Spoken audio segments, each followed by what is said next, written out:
ഇപ്പോഴോ യാക്കോബേ, നിന്നെ സൃഷ്ടിച്ചവനും ഇസ്രായേലെ നിന്നെ നിർമ്മിച്ചവനുമായ യഹോവ ഇപ്രകാരം അരുളിച്ചു എന്നു, ഭയപ്പെടേണ്ട, ഞാൻ നിന്നെ വീണ്ടെടുത്തിരിക്കുന്നു.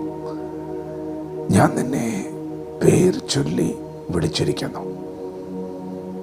നീ എനിക്കുള്ളവൻ തന്നെ. നീ വെള്ളത്തിൽ കൂടി കടക്കുമ്പോൾ ഞാൻ നിന്നോട് കൂടെയിരിക്കും. നീ നദിയിൽ കൂടി കടക്കുമ്പോൾ നദി നിന്റെ മീതെ കവിയുകയില്ല. നീ തീയിൽ കൂടി നടന്നാൽ വെന്തുപോകുകയില്ല. അഗ്നിജ്വാല നിന്നെ ദഹിപ്പിക്കുകയില്ല. എന്തുകൊണ്ട്? നീ എനിക്കുള്ളവൻ തന്നെ.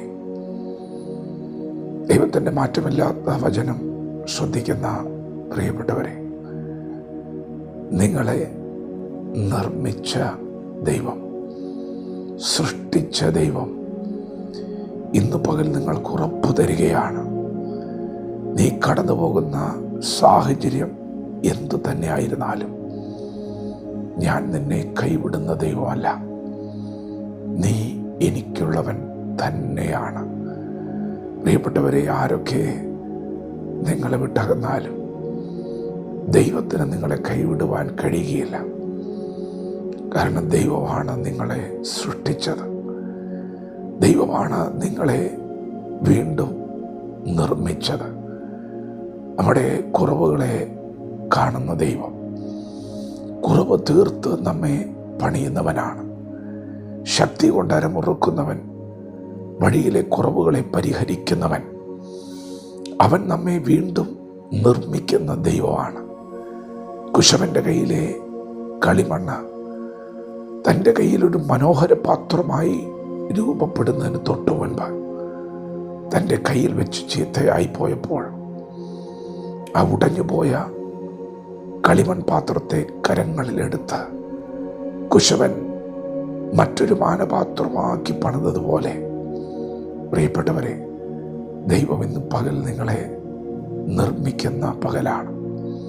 നിങ്ങളെ ഉള്ളതുപോലെ അറിയുന്ന ദൈവം, നിങ്ങളുടെ കുറവുകളെ, ശൂന്യതകളെ കാണുന്ന ദൈവം നിങ്ങളെ ഈ കഷ്ടകാലത്ത് വെറുതെ വിട്ടുകളയുകയില്ല. കഷ്ടത കണ്ട് നിൽക്കുകയില്ല. ദൈവം നിങ്ങളെ ഉപേക്ഷിക്കുകയില്ല. നീ തീയിൽ കൂടി കടന്നു പോകുന്നുണ്ട്, പക്ഷെ നീ വെന്തു പോകുകയില്ല. അങ്ങനെ നീ നഷ്ടപ്പെടാൻ ദൈവം സമ്മതിക്കുകയില്ല. നീ മുടിഞ്ഞു പോകുകയില്ല. നാം മുടിഞ്ഞു പോകാതിരിക്കുന്നത് അവൻ്റെ ദയയാണ്. ആ ദയയുടെ ആരംഭം തന്നെ സ്നേഹമാണ്. പ്രിയപ്പെട്ടവരെ, ദൈവം നമ്മെ നഷ്ടപ്പെടുത്തില്ല. നിങ്ങൾ ഇതിലൂടെയൊക്കെ കടന്നുപോയാൽ നിങ്ങൾ പൊന്നുപോലെ പുറത്തു വരും. തീച്ചൂളയുടെ നടുവിലൂടെയാണ് കടന്നു പോകുന്നതെങ്കിലും നിങ്ങൾ അധികം ശോഭയോടെ പുറത്തു വരും. പൊന്നുപോലെ പുറത്തു വരും. നിങ്ങൾ അനേകർക്ക് ഒരു തണുപ്പാകും, അനേകർക്ക് ഒരു തണലാകും, നിങ്ങൾ അനേകർക്കൊരാശ്വാസമാകും. ഇന്നത്തെ വേദന നന്മയ്ക്കാണ്. ഇന്നത്തെ ഈ ശോധന നന്മയ്ക്കാണ്. പൊന്നുപോലെ നിങ്ങളെ ദൈവം പുറത്തെടുക്കുന്ന സമയങ്ങൾ വിദൂരമല്ല. നിങ്ങളെ കുടുംബമായും തലമുറകളായും ദൈവം അനുഗ്രഹിക്കുന്ന സമയങ്ങൾ വിദൂരമല്ല. ദൈവത്തോട് കൂടെ നടക്കുക, ദൈവത്തെ വിശ്വസിക്കുക, വചനത്തോട് പ്രതികരിക്കുക. ദൈവം നമ്മെ ഓരോരുത്തരും ഈ പകൽ അനുഗ്രഹിക്കുമാറാകട്ടെ. ആമേൻ.